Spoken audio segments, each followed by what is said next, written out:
be proud of this moment. So later on in the presentation, I will ask that the banknotes be brought to you. They are already in circulation. They are already in circulation. I repeat that. They are already in circulation.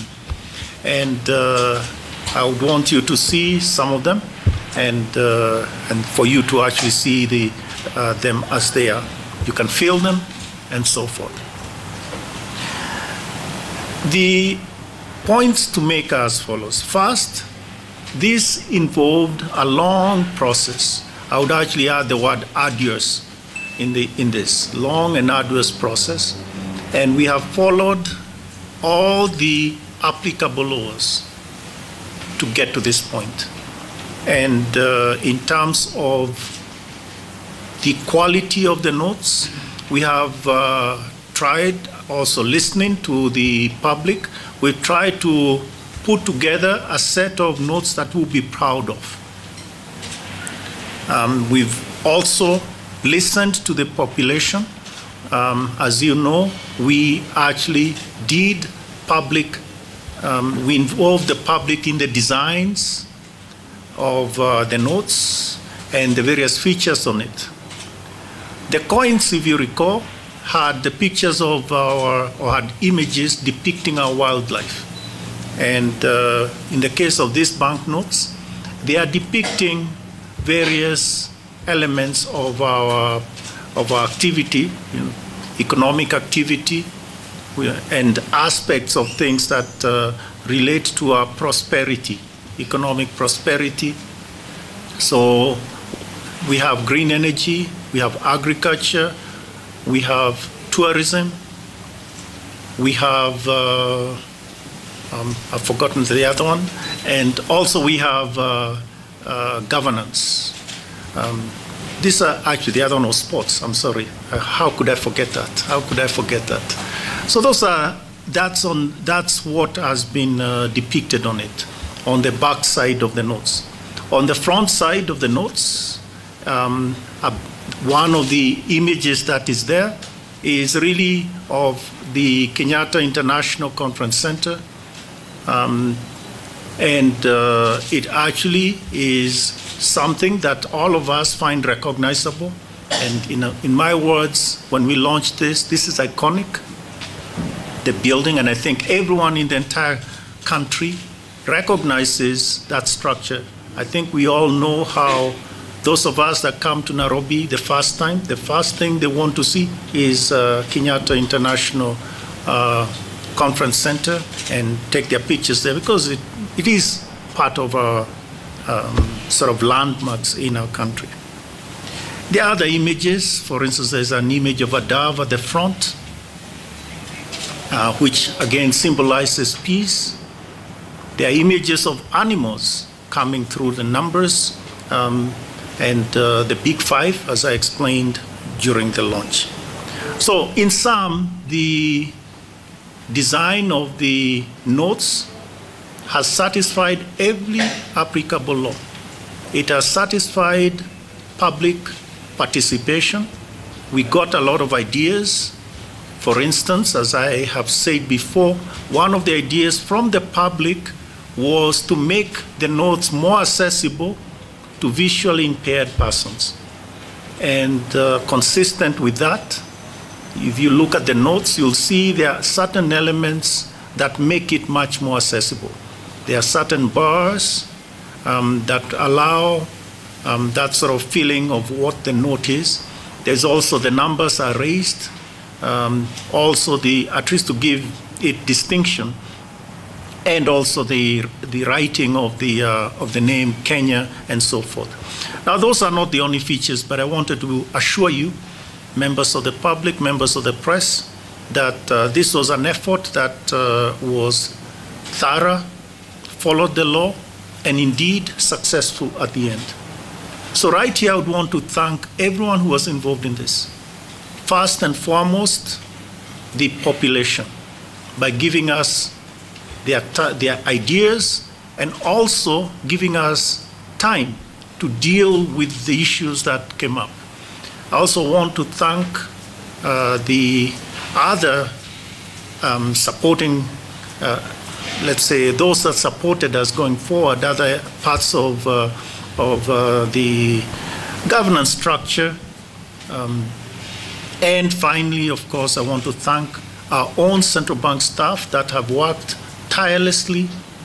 I would even say many long nights here in the central bank, or long days, and have done the entire process with remarkable precision and accuracy, and indeed with utmost discretion.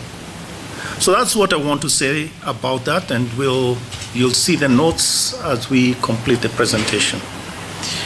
In terms of the way forward, we'll continue to release the new bank notes to all the banks, or banks and microfinance institutions.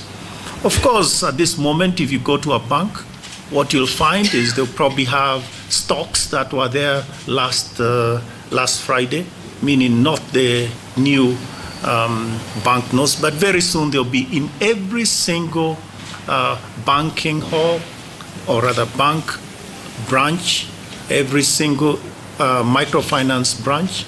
And I think the point is this is expected to work as well, sort of seamlessly. Would also say that an element that needs to be, that is now in high gear, is the element of public awareness. That has really kicked into high gear, and explaining to the public the various elements. You've seen, for instance, we've been making a campaign in the media, both print, TV, and very soon radio as well. So it is important that this information gets to the deepest corners of our republic, to every single person that is within our borders. There's also some other work that needs to be done, but those are technical issues. Banks need to recalibrate their counting machines and all those other things. But that, I mean, that is, you know, that is work. That's par for the course. There's no concern about those considerations. So I think in a nutshell, it is important to appreciate that. Naam, gavana wa Benki Kuu ya Kenya Patrick Njoroge akizungumza hapo mkutano na wanahabari. Sijui kama sauti imerejea tuweze kurudi kwake ama twende. This country, and obviously very proud of if you have been associated with this particular project. That said, and you would probably agree with me that yes, a lot of people have been very pleased with this. The population, in terms of the people you interviewed and others in the newspapers yesterday and elsewhere, and indeed even today on the various media outlets and so forth, there's been a lot of support and joy and gratitude for achieving this milestone. Those, I think, are important to appreciate. Those are the sentiments of the people that have been expressed. That said, yes, there are other elements that don't see it that way, and obviously believe that things may have not been done in that way, that process. And there are some that have made the claim that they do want to get their own assurances that the process was done correctly, and that's fine. I think it's fine for people to make those questions, but I think the point here is that we need to move ahead with the things even as we answer those questions. In particular, one of the reasons I was late just now is that we've just a legal challenge has just been filed in one of the courts, and we have to deal with that. We are not waiting for it. We think this is more than just an inconvenience. It is something that we wouldn't call for, but so be it. We are obviously willing to deal with those issues in a matter of urgency. There's nothing worse than having uncertainty with regard to the currency. Nothing worse. Because every one of us uses that currency day in, day out. So it is important for every single Kenyan to have that assurance, and this is why we would want those matters to be dealt with due urgency, with due haste. Now I want to go to the next part, which is the Gazette notice that was also the second Gazette notice that was issued on May 31, withdrawing the currency. That is, withdrawing the shillings 1,000 banknotes that were prior to the new generation banknotes. I called it in my speech the 1,000 shillings old series banknotes. So this is really distinguishing them again with the new generation ones. The new generation ones remain, and you'll get a chance to look at them in a minute. But anything issued that's just the 1,000, not the others, just the 1,000 Kenya shilling banknotes, those have been withdrawn. And the Gazette notice indicates that they will cease to be legal tender on October 1, 2019. So that is the clarity of the Gazette notice. It is true that there are those that claim that we had no right to withdraw the currency, and I think we will have that moment in court. The point is that we have always had that right, and we have used it in the past. So this isn't the first time we are using it. So I think we will make our claims, we'll make our argument in court, because this is just part of our normal operation, part of our currency management, of which we have complete independence. So that is something that is enshrined in the Constitution, but I think the arguments will be heard in court. So we've made this withdrawal of currency. What was behind it? I think in the speech I mentioned that there were two reasons, principal reasons. The first is to deal with the illicit financial flows that we have seen. The second is to deal with counterfeits that have begun to emerge. The illicit financial flows, one of you asked me recently, we have the numbers. Now I would add that, I would say that it would be a bit heroic for those that are engaged in illegal activity to tell the central bank what the activity is. You understand, right? What is their volume? It doesn't quite work that way. But sure, there are estimates, but and we in the central bank don't have estimates of that. We don't do that. But I think there are a lot of people there that deal with. There's actually even an institution that deals with the illicit financial flows, and they have their estimates. But I would rather look at something else. You have seen some of the cases that have been coming through in terms of illicit flows, illicit transactions. You've also seen, things related to, let's say, I would say odd transactions. You can call them fake gold or whatever else it is. And there is always a second leg of that transaction, which is the flow of the cash, of the finances. So you do have a good estimate of some of it. And at the end of the day, you don't need to have an overall picture. You don't have to be very precise. All you know is iko shida. And the iko shida is enough for you to act. If the iko shida is not enough, then we have a problem. I guess the point is you don't wait until the house is really burning before you use the fire extinguisher. When you begin to smell smoke, grab that fire extinguisher and begin to deal with it. Okay? So that's really what I want to say about the illicit financial flows. The point also is they are not just in Kenya. They are also in our neighboring countries. In effect, Kenyan currency, the Kenyan shilling, is the regional US dollar. In the ways, say, around the world, you have people that, you can use the US dollar, at least for the most part, and you can use it even for paying taxis and other transactions like that. Well, the Kenya shilling actually has similar, let's say, the acceptance, not just in the East African community area, but also wider, beyond those East African community boundaries. And so it is therefore important to make sure that our currency is not tainted by those illicit financial flows.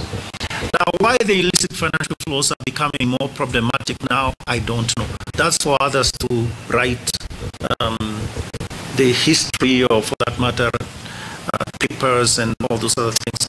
The point here is that yes, this is something that is emerging, and iko shida. Therefore, we need to deal with it quickly and conclusively. There's another trend, which is counterfeits. These have not been there, and again, I would say that the Kenyan currency has many security features that have yet been dealt with, if you understand what I'm saying here. So actually, the counterfeits that we have seen recently, and you have reported it quite widely in your outlets, has been kind of very poor. But that's not the point. The point, you can see the intention of these people. Clearly, they can see there's something there. So I think the point here is we have to deal with them conclusively. And this is the reason, the second reason for this, this measure of withdrawing the older series 1,000 shilling banknotes. Now, having said that, some of you are concerned that, and they have heard a lot about what happened in India, and wonder, will we have a similar problem? The point is, we need to learn from the experiences of others. And I would want to submit that we actually looked at the matter in India, why things went the way they went. Meaning, what are the learning points? What are maybe the mistakes that they made from a perspective of the outcomes? It's true there are significant effects, long lines, the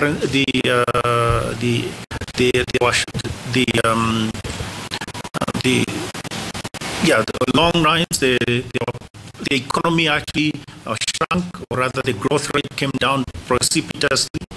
But I think the point here is that we had, if you may, there are some points we learned from them, and I want to repeat from this. By the way, it's not unusual to have demonetization. Maybe India is the most famous example, but there are other examples, and I would actually mention two. Well, actually, I'll mention three. There is the example of Zimbabwe some time ago, where they demonetized their own currency and actually ended up going to the rand, US dollar, euro, and that's the currencies that they were using at the time.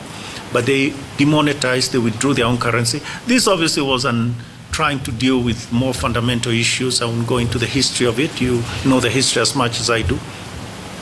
There was also the demonetization of the other, let's say, other European currencies at the time of the euro.